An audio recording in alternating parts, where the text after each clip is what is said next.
ortonormal di situ maksudnya vektor-vektor tersebut saling tegak lurus ya, hasil kalinya vektor yang tegak lurus hasil kalinya sama 0 ya, aksen X gitu ya, 0, dan juga lengthnya itu sama dengan 1. Nah itu disebut dengan ortonormal. Jadi selain ortogonal dia juga lengthnya sama dengan 1. Nah kemudian ini untuk nilai agent dan vektor agent. Apa sih yang disebut dengan nilai agent? Agent value ini sering disebut juga dengan root karakteristik ya, akar ciri. Nah jadi kalau ada suatu matriks A ya, nilai agent ini bisa diperoleh ya. Nah, jadi seperti ini. Jika AX adalah sama dengan lambda X ya, ini saya lupa langsung ke sini. Ini slide-nya ada yang hilang satu. Oke. Jadi kondisi nilai agent ini ya, jika ada suatu matriks A gitu ya, Anda bisa lihat juga ini penjelasannya untuk agent value di halaman 21 ya, 21 dari buku Myers. Jadi misalkan ini A-nya itu adalah suatu matriks segi ya, matriks segi berukuran K kali K. Ini ada saya slide sebelumnya ini kayaknya ke delete. Jadi A-nya itu suatu matriks segi berukuran K kali K, artinya banyaknya baris sama banyaknya kolom, gitu ya. Kemudian X ini adalah suatu vektor, ya, vektor yang tidak nol, ya, vektor yang tidak nol, artinya elemen-elemen dari vektor X ini bukan nol semuanya, ya. Nah ini ukurannya K kali 1. Jadi kan ini confirm ya dengan si A. A-nya tadi K kali K, banyaknya kolomnya K. Di sini X ini matriks berukuran K kali 1. Nah, yang dinamakan dengan agent value atau nilai agent itu adalah suatu bilangan, ya, suatu bilangan yang membuat persamaan ini terpenuhi. Jadi ini agent value kita notasikan dalam hal ini dalam lambda ya. Nilai agent adalah suatu nilai atau suatu bilangan sedemikian sehingga kondisi ini terpenuhi, yaitu A ya, matriks yang tadi dikulang K kali K dikalikan dengan X itu sama dengan lambda kali X. Nah, kalau kondisi ini terpenuhi, ini artinya kan AX dikurangi lambda X ini sama dengan 0 ya. Atau kita bisa juga tuliskan seperti ini. Nah, ini sebenarnya merupakan persamaan linier. Nah, untuk mencari solusi X ya, solusi X ini tadi X itu adalah vektor yang tidak nol ya. Nah, artinya kita harus mencari determinannya ya, kan kondisi persamaan ini akan nol ya. Apabila yang di sininya nol, tadi kan syaratnya X-nya itu nggak boleh nol kan. Kalau X-nya nggak boleh nol, berarti yang A min lambda ini itu nol gitu ya. Jadi makanya di sini persamaan linier tersebut akan memiliki solusi untuk X ya, untuk X yang tadi selain vektor 0 itu kan, karena tadi X-nya syaratnya nggak boleh 0 ya. Jika dan hanya jika determinan dari ini A min lambda I-nya ini sama dengan 0 ya. Artinya kita bisa cari nilai agent tersebut melalui ini ya, kita cari determinan A min lambda I sama dengan 0. Nah, untuk matriks yang berukuran 2 kali 2 itu masih memungkinkan kita cari nilai agentnya ya, mungkin sampai 3 kali 3 dengan manual gitu ya, kita bisa dapatkan nilai agentnya dan vector agent. Tapi untuk matrik-matrik yang berukuran besar kita akan pasti menggunakan bantuan komputer ya, bantuan software. Makanya tadi saya minta Anda familiar lah ya dengan sintaks-sintaks R untuk mencari nilai agent dan vektor agent itu seperti apa. Nah ini sifat-sifat nilai agent. Jadi kalau tadi itu matriks A itu kan simetrik ya, berukuran K kali K. Nah ini pasti semua nilai agentnya ya, nilai agent dari A-nya ini akan merupakan bilangan real. Nah tetapi dari semua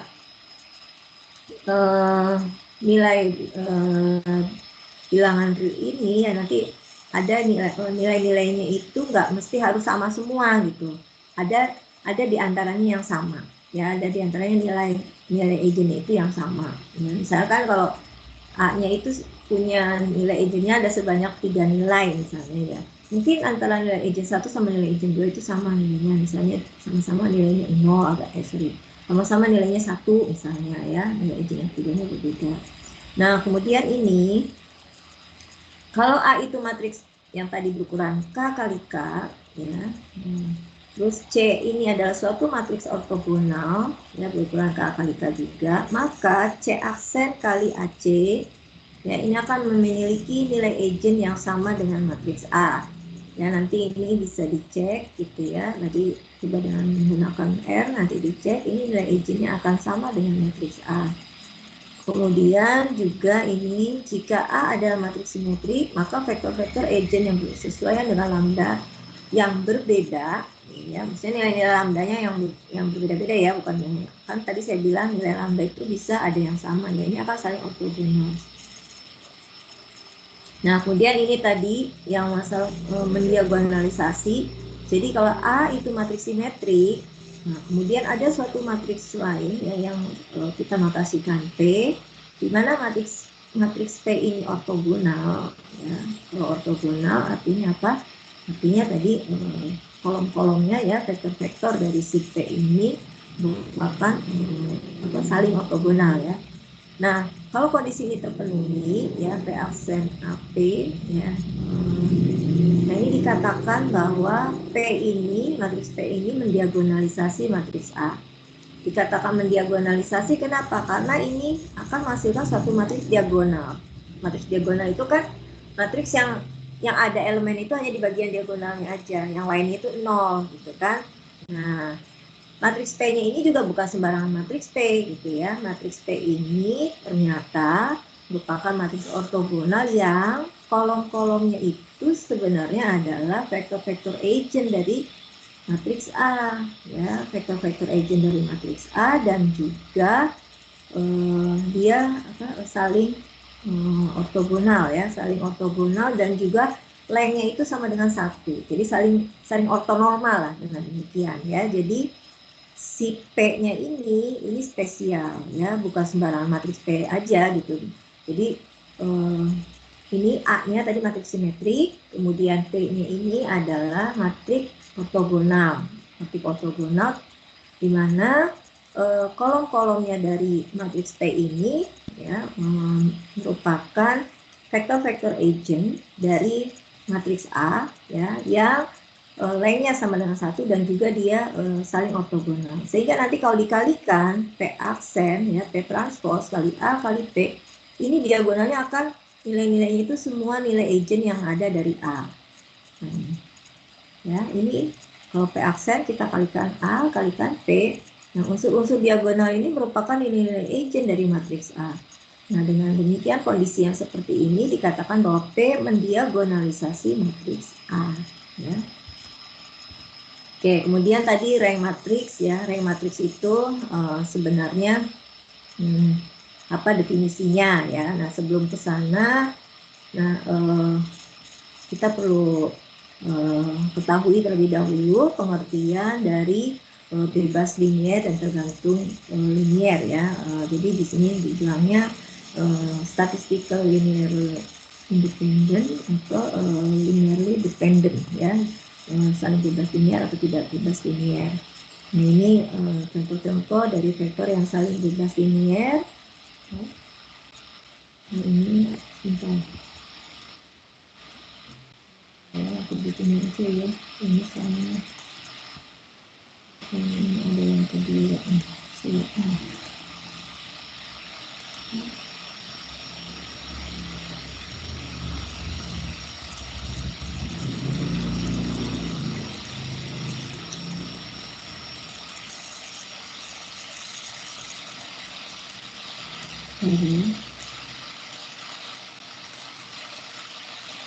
Kita lihat file e-booknya ya. Saya punya yang kedua.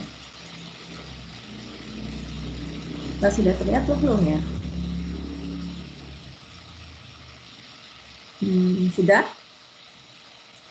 Sudah ya? Oke. Jadi ini konsep masalah apa linearly dependent ya, ketergantungan linier, dan juga masalah linearly independent ya, kebebasan linier. Nah, apa sih yang disebut dengan ketergantungan linier, linier independen atau independen linier itu seperti apa? Jadi kalau kita punya sekumpulan vektor nih, anggaplah kita punya vektor sebanyak K, ya, X1, X2, sampai Xk. Nah, kemudian kita punya suatu bilangan real, ya, bilangan real juga sebanyak K, ya. Notasikan bilangan real tersebut adalah A1, A2, sampai AK, tapi bilangan real itu jangan sampai semuanya 0, ya. Nah, tidak semuanya sama dengan 0, ya. Nah, jika kondisi ini terpenuhi, ya, bilangan real yang pertama, yang misalkan A1 kita kalikan dengan vektor pertama, X1, ya, kemudian ditambah A2, ini sama dengan 0, ya, maka ini vektor-vektor X1, X2, dan yang sampai SK ini, ya, ini dikatakan saling bergantung linier. Artinya tidak bebas, ya, tidak bebas linier. Artinya apa? Vektor-vektor yang saling tidak bebas linier itu apabila bisa dinyatakan sebagai kombinasi linier, ya, kombinasi liniernya itu sama dengan 0, ya, ini. Makanya di sini ada definisinya nih. Basically state that if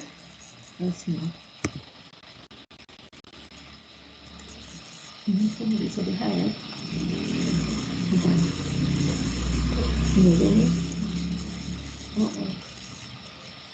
Ini ya, maaf.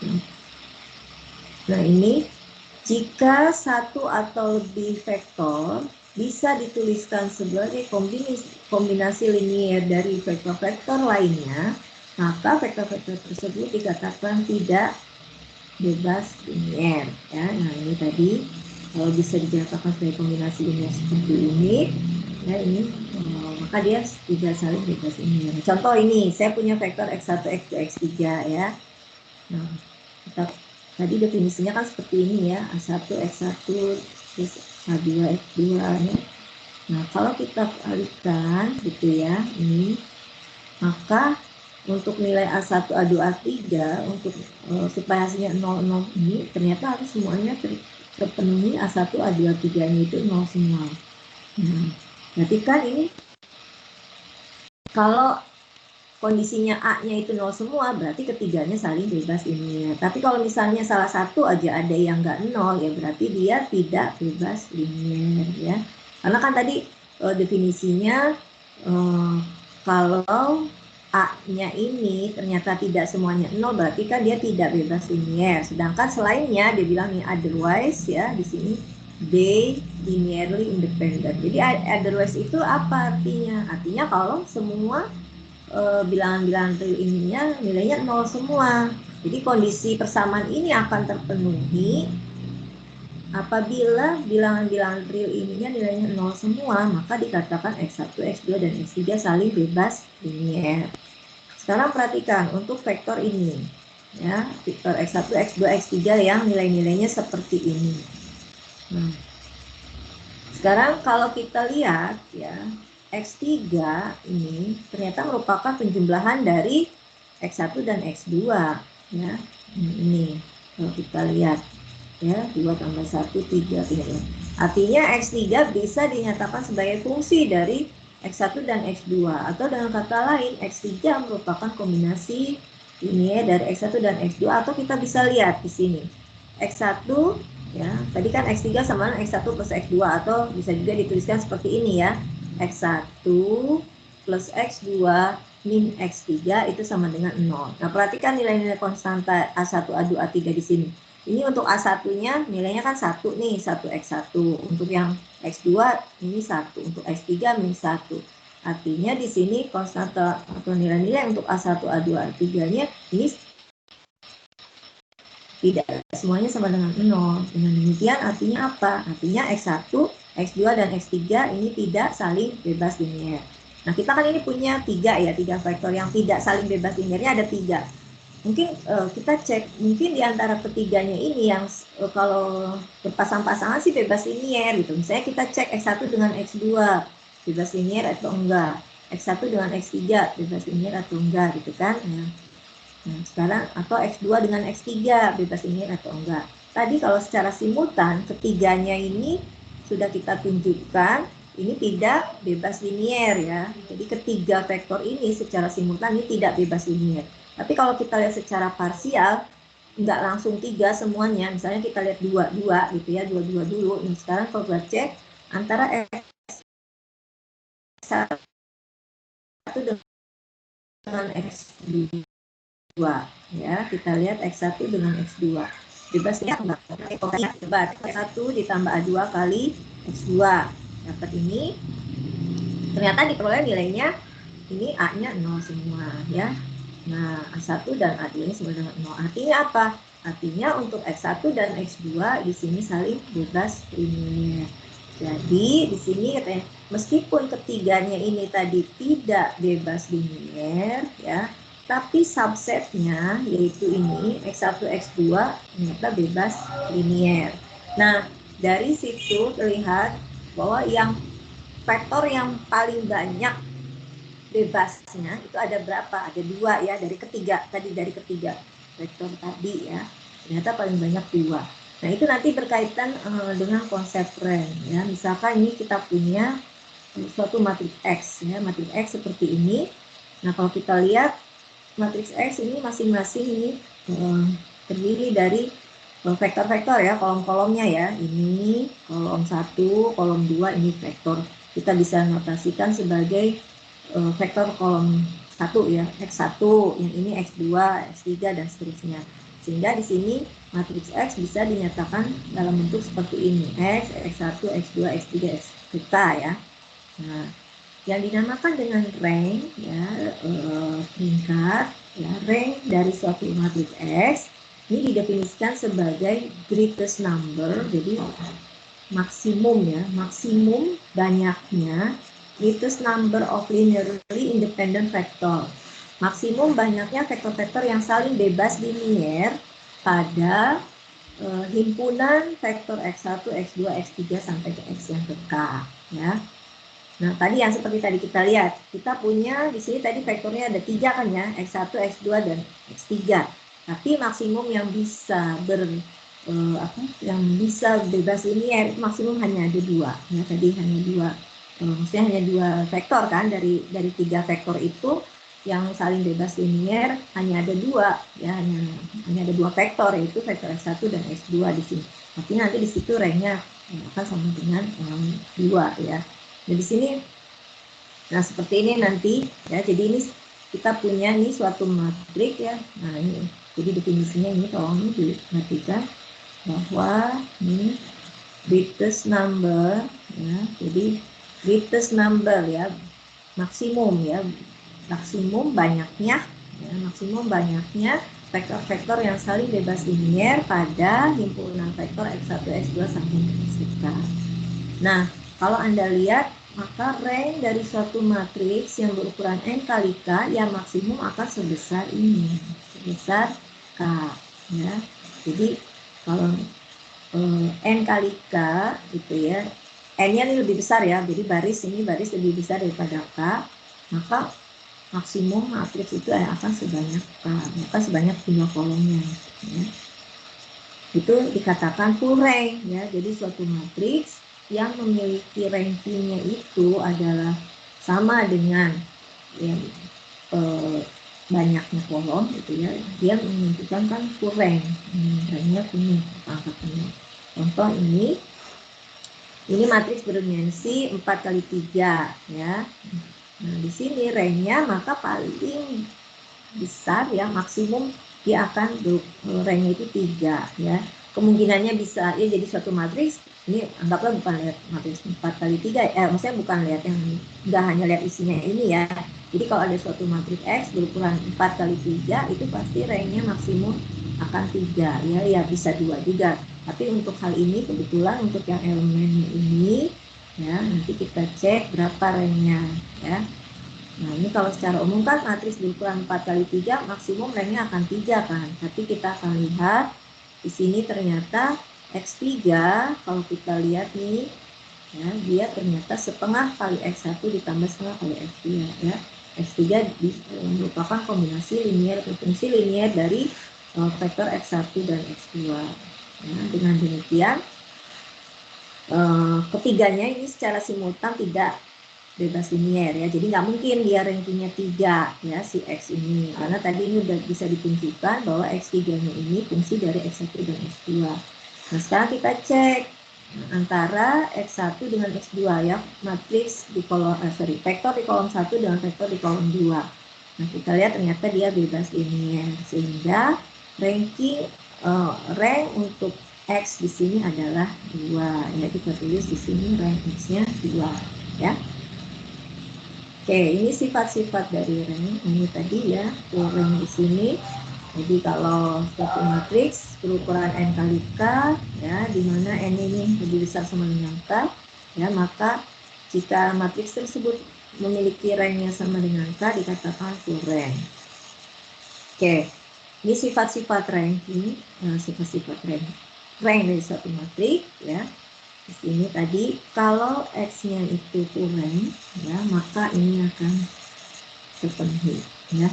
Jadi kalau misalnya ya X-nya ukurannya n kali k nih ya, nggak harus persegi ya. Jadi ini suatu matriks X ya, sembarang ya, banyaknya baris kali ini barisnya n, kolomnya k, tapi ingat bahwa banyaknya baris lebih besar atau sama ya, bisa sama tapi nggak bisa lebih kecil dari sini ya. N-nya lebih besar sama dengan K, nah ya. Kemudian kalau dia ranknya K, ya, berarti kan full rank nih, suatu matriks X, kalau dia full rank, ini akan terpenuhi seperti ini. Rank dari X ini akan sama dengan rank dari transposnya, akan sama dengan hasil kali dari X aksen dikalikan X. Ini akan sama dengan K juga, ya. Nah, kemudian matriks K ini suatu matriks segi. Karena K kali K, maka X-nya di sini akan non-singular apabila ya jika dan hanya jika Rx-nya full rank ya. Jadi X-nya ini akan determinannya tidak sama dengan 0 ya jika rank-nya itu full ya, full rank dengan K. Nah, kemudian ini jika X-nya itu matriks berukuran n kali K, kemudian ada matriks P ya, non singular ya, determinan tidak 0, kemudian ada Q juga yang non singular, ukurannya K kali K.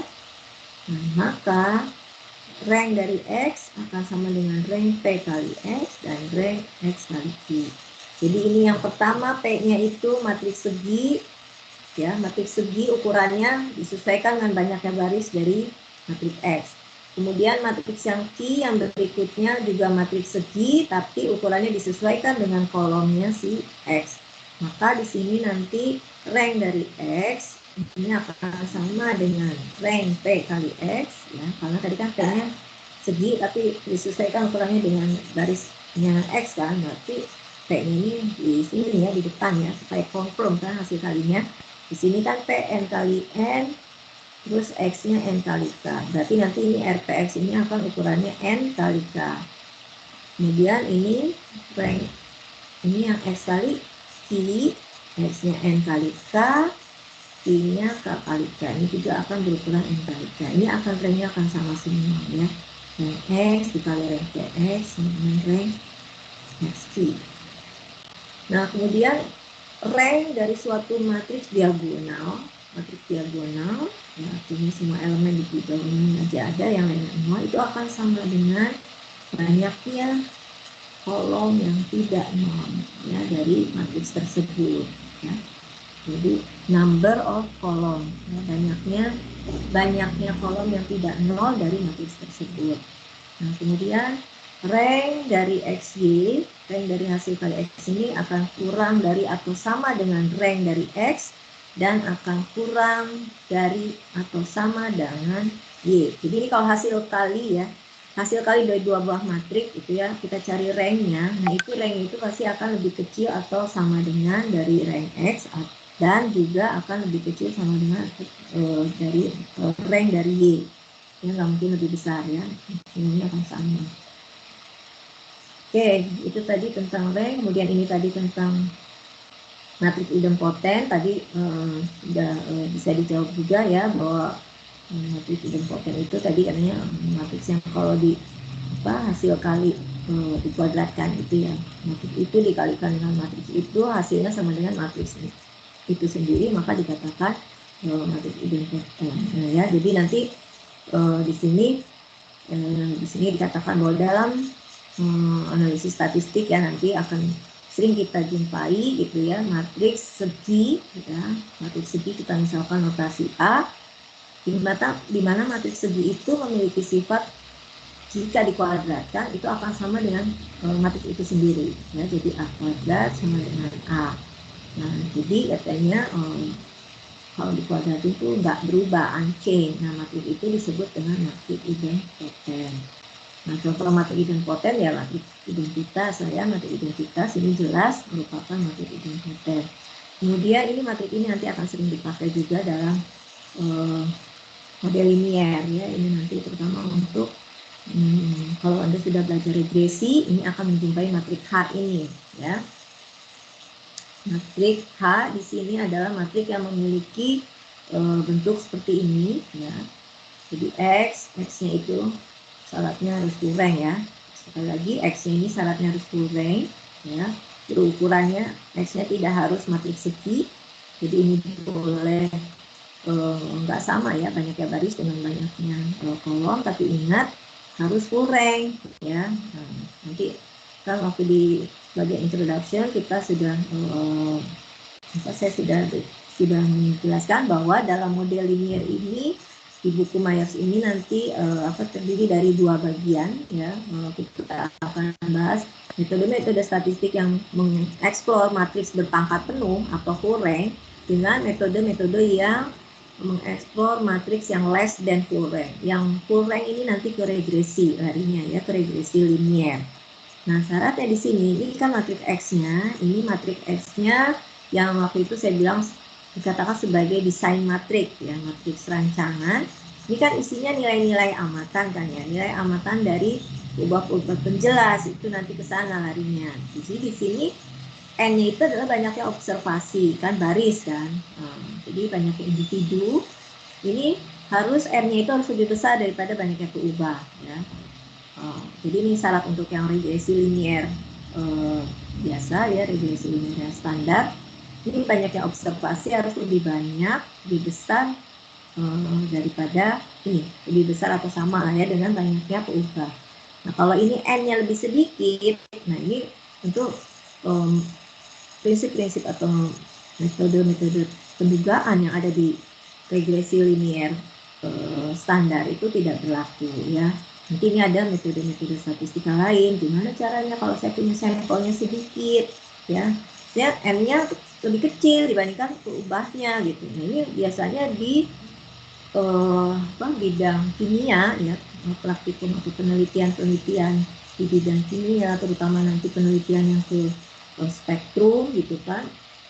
Nah, itu seringkali kita memiliki objeknya itu hanya sedikit ya, karena kan kita tahu bahwa bahan-bahan untuk penelitian kimia itu kan mahal ya, nah itu relatif akan membutuhkan biaya yang sangat tinggi kalau kita harus menggunakan objek yang sangat banyak gitu kan.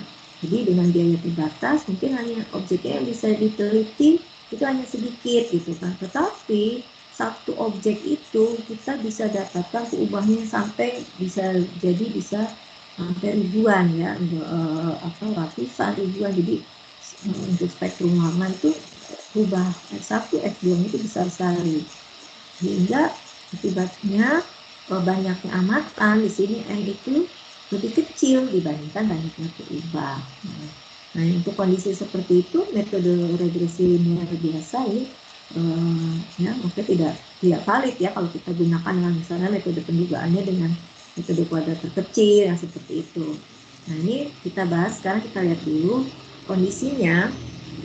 X itu adalah suatu matriks berukuran N kali K, di mana nanti ini N-nya itu lebih besar daripada K ya, lebih besar atau sama lah, maksimum sama boleh. Nah, juga ini berarti tadi full, harus full rank ya, harus full rank. Nah, maka nanti kalau Anda jumpai matriks seperti ini ya, X dikalikan dengan X aksen, X plus dari X aksen, dia akan idempoten. Nah, artinya ya kalau tadi sudah disebutkan bahwa X itu full rank, kalau dia full rank ya berarti ini ranknya maksimum akan sebanyak ini, sebanyak kolomnya kan, tadi kan kolomnya ya. Juga ini akan berlaku sifat ini. Tadi kan di sifat rank sudah ditunjukkan ya bahwa rank X sama dengan rank X kali rank X aksen X sama dengan rank X aksen ini terbalik yang satu X aksen sama dengan K ya. Nah, Anda lihat di sini untuk matriks X aksen X ya, ini nanti juga akan sering ini kayaknya waktu itu pernah saya minta siapa ya, Malik atau siapa ini untuk mencari matriks dari X aksen X secara shortcut ya. Nah ini nanti akan menghasilkan matriks K kali K ya. Ini dilihat lagi ya, X aksen X ini juga nanti akan sering banyak dipakai nih. Nah kalau kita lihat ya di sini untuk sembarang matriks ya di section 14 ya, ini udah dilihat ya waktu itu ini Malik atau siapa ya saya minta untuk menghitung X aksen X ini. Nah di sini nanti matriks berukuran K kali K di sini ya akan peringkatnya K, ranknya K itu akan bersifat non singular ya, karena non singular ya, jadi ini X aksen X ini sifatnya non singular, determinannya tidak sama dengan 0 sehingga artinya X aksen X inverse ini ada ya. Nah ini kalau Anda cek ya, ini kita kuadratkan ya, nah hasilnya itu akan sama dengan H ya, H kuadratnya ini ya. Jadi H-nya itu kan tadi cuma sampai sini ya, sampai X aksen X ini. Nanti kalikan lagi, nah diperoleh H, sehingga H di sini adalah matriks idempoten ya. Oke. Untuk trace saya rasa bisa semua ya. Trace ini kan tinggal jumlahkan aja ya. Ini trace suatu matriks ya, matriksnya segi ya. Pastinya PRX ya, ini tinggal dijumlahkan saja di unsur diagonalnya. Nah, tadi kan pakai fungsi di R itu ya, tadi masih ada yang gagal, coba nanti dicoba lagi kenapa itu gagalnya, dicek tadi matriks atau bukan ya, X-nya itu. Oke, secara simpel bisa juga langsung tadi pakai yang formula saya tuliskan tadi ya, jadi sum diagonal. Nah kemudian ini sifat-sifat dari trace bisa dipelajari sendiri ya, gampang. Nah perhatikan juga ini teorema 151, nilai agent untuk matriks idempoten itu selalu kalau tidak 0 ya 1 ya. Jadi nilai agent ya, agent value dari suatu matriks yang idempoten, agent value itu nilai-nilainya tuh 0, 1, 0, 1 ya, kalau antara ini ya 0 atau 1 ya. Nah, di sini nanti saya dicek ada di latihannya. Kemudian jika A ini matriksnya simetrik ya, berukuran K kali K dan juga idempoten, ranknya R ya, ranknya R, jadi nggak harus full rank ya, ranknya pokoknya R gitu karena tidak harus K ya. Kalau full rank kan berarti dia akan menuliskan ranknya sama dengan K. Ini A matriks simetrik ya, berukuran K kali K dan sifatnya idempoten, maka rank dari si A itu akan sama dengan trace-nya ya. Nih jadi kapan suatu matriks ya, apa rank itu akan sama dengan trace-nya kalau dia matriksnya idempoten ya. Kalau dia matriksnya idempoten dan dia ini simetrik ya, simetrik dan juga idempoten dan memiliki suatu rank tertentu. Nah ini kalau dia matriks simetrik dan idempoten, maka untuk mencari ranknya tinggal kita jumlahkan saja ya diagonalnya atau kita cari trace-nya. Nah, ini pembuktiannya. Oke. Kemudian ini untuk teorema 153, 154 ini sebenarnya sih implikasi dari yang di depan-depan ya. Coba kita lihat ya. Ini teorema 153. Jadi kalau misalkan saya punya beberapa matriks simetrik ya, matriks simetrik ini ukurannya K kali K, anggaplah saya punya M buah matriks ya, A1, A2 sampai AN di sini. Ini adalah kumpulan dari matriks simetrik berukuran K kali K. Jadi ini A1 ukurannya K kali K, A2 ukurannya K kali K, sampai A yang ke M itu ukurannya K kali K. Dan semuanya ini matriks simetrik ya. A1, A2, A itu matriks simetrik. Maka kata dia ya, menurut teorema ini adalah kondisi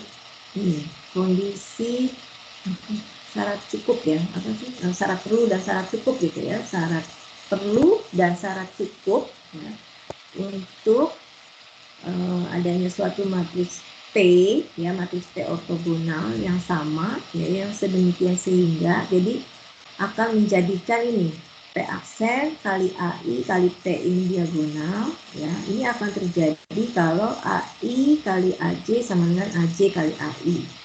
Jadi misalnya kita lihat untuk A1 sama A2 aja dulu. Kan tadi saya punyanya sih sebenarnya sebanyak M ya. Nah, kalau terjadi A1 kali A2 sama dengan A2 kali A1 ya, ini that is AI kali AJ sama dengan AJ kali AI untuk setiap IJ ya. Nah, maka katanya ya, ini ada suatu matriks ortogonal P ini akan sama ya, P aksen dikali AI dikali P ini akan diagonal ya, akan mendiagonalkan matriks AI dan juga akan mendiagonalkan ini matriks dengan matriks AJ tadi ya. Jadi gini, ini kan tadi ada konsep yang di depan itu P aksen kali A kali P itu ya, P ini mendiagonalkan suatu matriks A itu, dimana P ini itu matriks ortogonal. Nah, kalau di sini saya punya kumpulan dari suatu matriks simetrik gitu ya, ini akan berlaku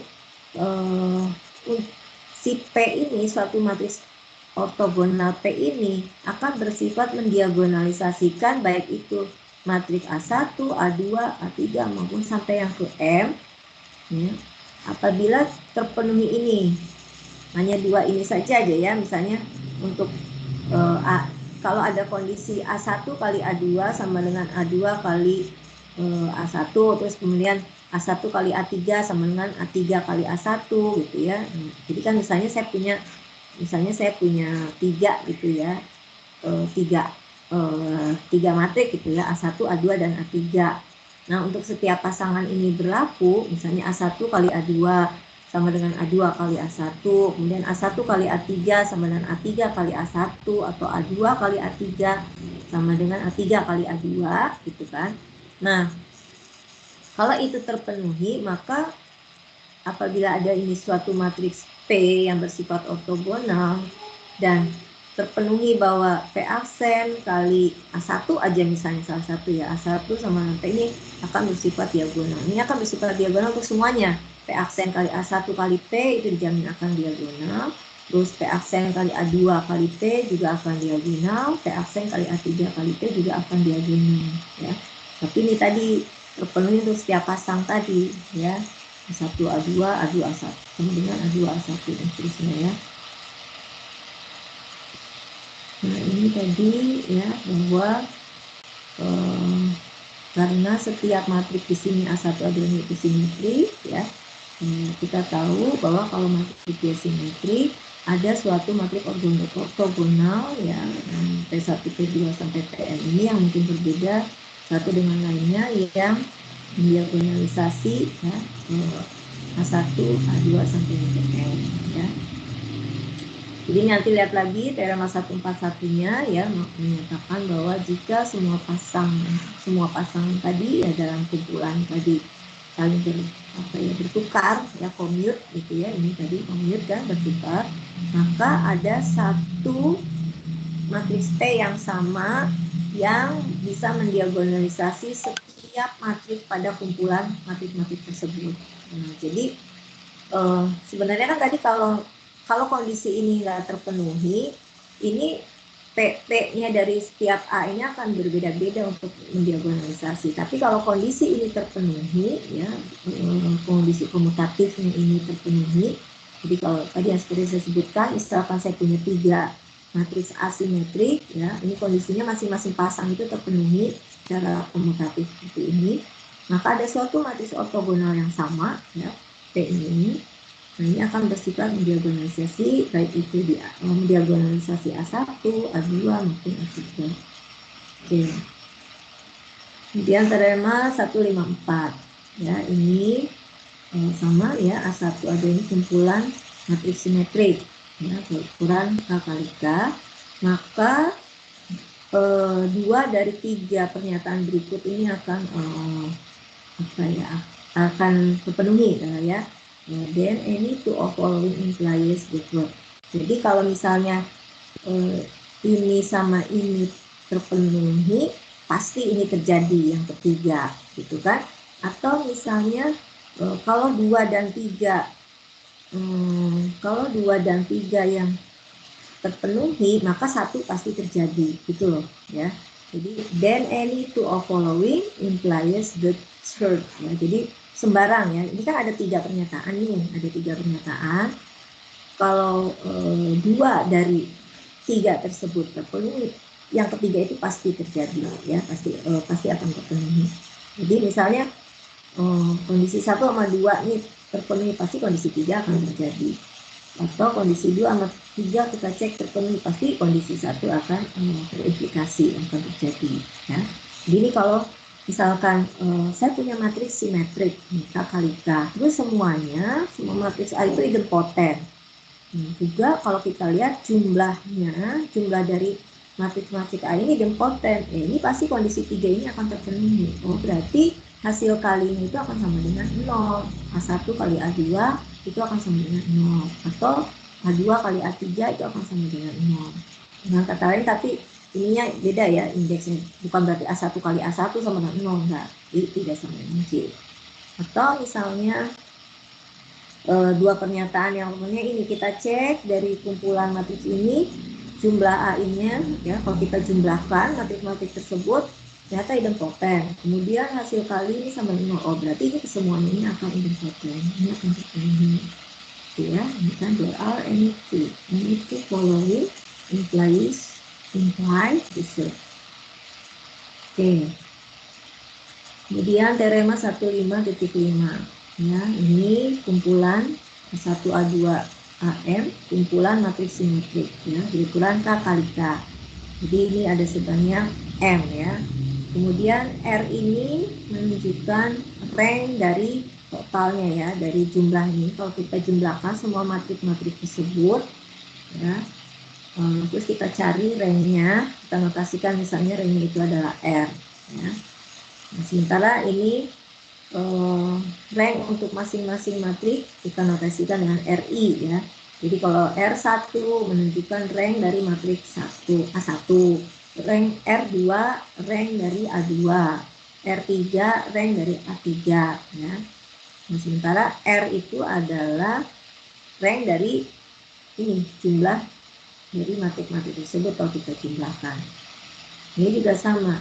If any two of the following are true, ya, jika 2 dari ketiga ini benar, maka dijamin R itu akan sama dengan sigma dari RI. Ranknya itu R dari total ini akan merupakan hasil jumlah dari ranknya masing-masing tadi. Ya.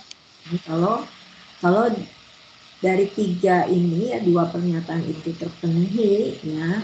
Nah, any two of the following guarantee that the rank of sum is equal to the sum of rank. Jadi syaratnya bahwa rank dari total ini sama dengan hasil jumlah dari rank masing-masing matriksnya, itu syaratnya 2 dari pernyataan ini harus terpenuhi, 2 dari 3 pernyataan ini harus terpenuhi. Oke, sampai sini ini untuk pengertiannya bisa dilihat sendiri lah, ya. Oke, sampai sini ada yang tanyakan? Bisa dipahami kah?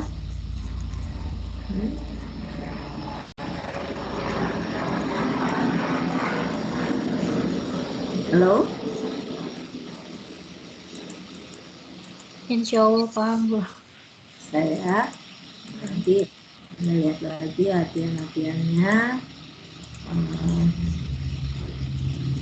Nomor 49, ya. Cek apakah vektor-vektor ini saling bebas linier atau tidak, ya. Kemudian 50, ya, apakah full rank atau enggak.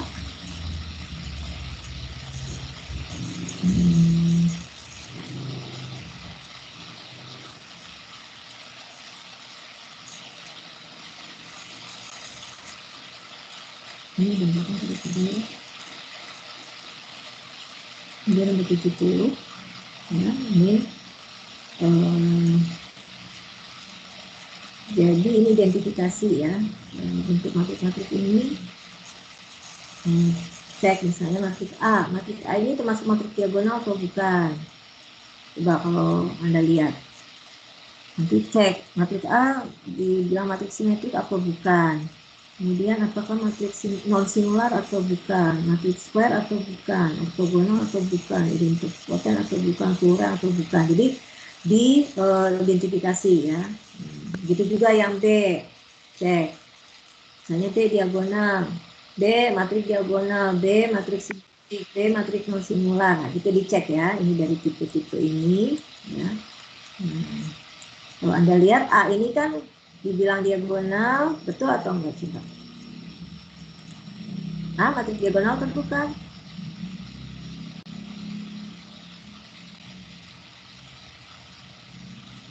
Fania. Nah, matriks diagonal ya. Ya. Nah, itu lihat di sini juga yang ada elemennya hanya pada bagian diagonal aja, yang lainnya 0 kan ya. Matriks simetrik atau bukan? Itu. Hanya. Tahu. Iya, Bu. Ya. Nanti disebutin alasannya kenapa matriks simetrik gitu. Kenapa kan ya? Itu dikatakan. Transposnya sama dengan A. Ya, nanti dicek juga apakah dia non singular atau bukan. Nah, nanti dicek. Kalau non singular itu artinya apa sih?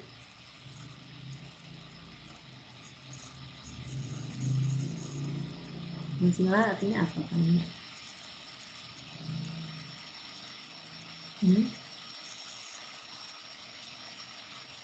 Halo?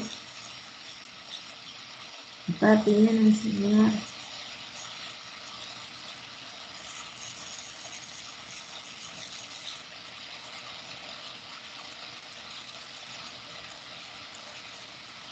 Non singular? Ada yang tahu? Apa matriks non singular? Tadi saya udah ngomong katanya. Halo? Bukan. Halo apa? Yang bisa diinsert. Ya, lebih tepatnya karena non singular itu determinannya tidak sama dengan 0 ya. Sehingga kalau determinan tidak sama dengan 0 berarti inverse-nya bisa ada inverse-nya gitu ya, bisa dihitung ya, bisa diperoleh ya. Oke. Jadi ini tadi nomor berapa nih? 9 50, kemudian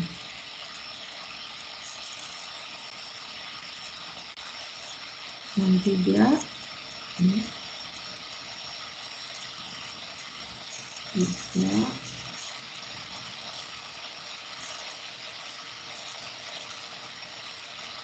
10. Oke. Itu ya 5 soal ya. Itu dulu. Oke, sampai sini udah cukup. Nanti ini sebenarnya bentuk kuadrat. Nanti ya. Minggu depan lah, mudah-mudahan bisa. Nanti minggu depan Anda udah baca dulu ya bentuk kuadrat supaya bisa cepat selesai ini. Karena nanti kita yang lebih intinya lagi di yang regresi itu ya, lumayan pelan-pelan. Oke, jika tidak ada yang ingin ditanyakan sampai sini saya akhiri perkuliahan untuk hari ini. Kemudian untuk besok pagi kan ada acara PKKMB ya, saya kan jam 8. Saya minta besok ya kan saya kan pakai besok PKKMB pakai Zoom kan ya, ini pakai Teams. Saya minta besok saat IRT Anda menginstall package HAM ya di R ya. Nanti bukunya kan sudah saya kasihkan ya. Buku HAM itu e-booknya nanti dipelajari bagaimana cara menginstall package HAM tersebut. Ibu, Salah. Besok hari apa sih? Hari Jumat, Kamis. Bu. IRT hari Kamis. Jumat, Bu. IRT-nya nih jadinya hari apa sih? Kamis apa Jumat ya? Buat minggu ini masih di Jumat, Bu, tapi minggu depan udah balik lagi ke Kamis, Bu. Oh gitu. Oh ya Iya. oke. Berarti hari Jumat ya, insya Allah ya. Ini ya. Oke. Kasih tugasnya untuk yang IRT. Tadi kan tanya ya Malik ya, boleh tulis tangan atau mau diketik gitu kan? Ya oke lah, terserah kalian aja ya. Boleh diketik atau boleh juga ditulis. Ya. Ya, ada yang Dikumpulnya tanya. jadi hari ini, Bu. Apa?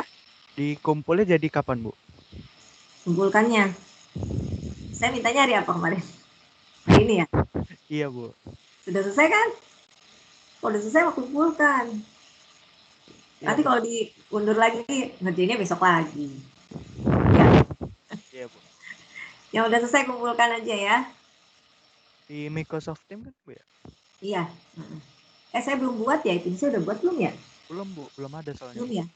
Oke, nanti saya buat ruang buat uploadnya ya. Iya, Bu. Oke. Nah, mudah-mudahan udah selesai semua ya. Udah kan? Ada yang Gampang. Ya, tinggal dilihat aja itu. Kan udah dikasih clue-nya halaman-halaman sekian-sekian ya. Nah, nanti sama itu ya, tolong diinstal package-nya ya, package HAM itu. Ya, mudah nanti kita bisa coba menggunakan R itu juga ya di IRT. Oke, udah lagi? Cukup? Ya, tidak ada yang ditanyakan lagi. Saya akhiri ya kuliah kita pada hari ini. Terima kasih atas perhatiannya. Assalamualaikum warahmatullahi wabarakatuh. Waalaikumsalam warahmatullahi wabarakatuh. Terima kasih semuanya. Saya izin dulu ya. Terima kasih, Ibu. Sama.